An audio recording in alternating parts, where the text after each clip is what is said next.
Welcome to Speak, Think, Serve, the blueprint for growth without burnout. Sharpen your words, strengthen your mind, and serve with intention.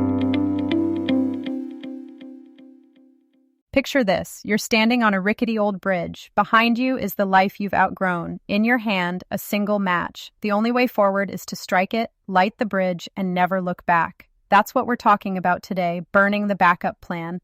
And Miles, I know this sounds dramatic, but I actually did it. I stopped hiding behind my safe role and started owning opportunities that scared me. No plan B, just me, my skills, and a bet on showing what I could really do. That's wild, Amani. And honestly, it's the kind of story that sticks with people. I mean, most of us are taught to keep a safety net, right? But the research actually backs you up. There's this thing called the point of no return effect, Gollwitzer's work. Basically, when you make an irreversible decision, like quitting before you have the next thing lined up, your odds of following through on your goals go way up. It's like once you torch the exit ramp, your brain gets laser focused. No more what if I fail scenarios running in the background. Exactly, and it's not just about being reckless. It's about commitment theory. Festinger, 1957, if you want to get nerdy. When you make a public, high-stakes move, your identity starts to shift. You're not just trying anymore. You're becoming. I mean, look at the engineer who stopped waiting for permission. He went all in on leading projects no one else wanted, and that's when leadership started noticing him. Or the mechanic who quit coasting, raised his hand for every tough assignment, and suddenly, boom, he became the go-to expert everyone trusted. Sometimes burning the ships is the only way you find out what you're really made of.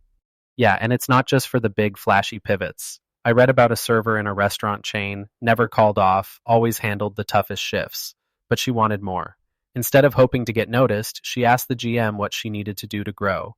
Took on extra training, learned scheduling, and in less than 90 days, she was promoted to assistant GM. One decision, no safety net. Sometimes the only way forward is to stop hedging and just go all in. Safety nets can turn into anchors if you're not careful. That's the line right there. Safety nets can become anchors. It's not just what you say, it's what you do when you decide there's no turning back. That's when things get real. All right, let's get practical. I want to do a quick role play. Imagine I'm that server who's been crushing it for years. I walk into the manager's office and say, I want the assistant GM spot. Boss says, that's a big jump. You sure you're ready? And I say, it's not about being ready, it's about being done settling. I'm not waiting for someone to tap me on the shoulder. I'm stepping up because I know I've already got half the job down. That's what commitment looks like. You're not waiting for permission. You're putting yourself on the hook. And that's where the real growth kicks in. And that's what Warren Buffett talks about, right? Skin in the game. He didn't just manage other people's money. He put his own cash in too. That's what made people trust him. When you have something to lose, your accountability and drive go through the roof. It's not just about risk. It's about ownership. You're not hedging. You're invested. Totally. And it's not just business. Think about Kirby Smart, head coach at Georgia. He's famous for Bloody Tuesday, these brutal, full-contact practices that nobody sees. It's not the game day glory, it's the 5 a.m. lifts, the relentless effort when nobody's watching. That's where commitment is built. You create a culture where quitting isn't even on the table. It's just not an option. And that's grit, right? Coaches want people who run toward the wall, not around it. It's the same in leadership, in art, in anything that matters. When you've got skin in the game, you show up differently. You're not just clocking in, you're owning the outcome. And honestly, that's what separates the people who rise fast from the ones who just float. Yeah, and I think a lot of people get stuck waiting for the perfect moment, but like the perfect moment is a myth. Sometimes you just have to decide, I'm in, no plan B, just plan win. That's when you start to see what you're really capable of. And if you're listening and thinking, but what if I fail? That's the sunk fear fallacy. Research shows people with fallback plans actually perform worse. It's wild, but it makes sense. If you're always half out the door, you never really walk through it. So let's talk about how you actually do this. It's less about torching a backup plan and more about flipping the switch from trying to becoming.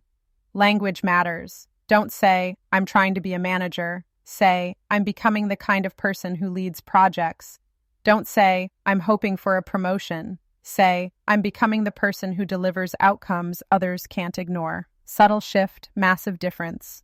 Maybe it's a safety habit that's holding you back, like avoiding tough conversations or sticking to the easy tasks you've already mastered. Pick one to burn, not recklessly, but with a clear path forward. And here's the prompt for you. What fear are you still feeding with a safety net? What's your burn the ships moment? We want to hear it. Share it in the comments in the community. That's how you make it stick. That's how you move from nodding along to actually changing your life. And don't wait. Do the action items. That's what makes this real. Write it down, declare it, and connect with others who are doing the same. The community is there to support you, to challenge you, to help you level up. So what's the comfort habit you're ready to burn? What's the next level identity you're stepping into right where you are? Let us know.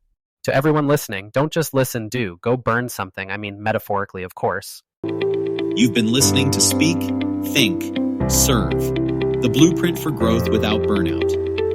Remember, ideas don't change things. Action does.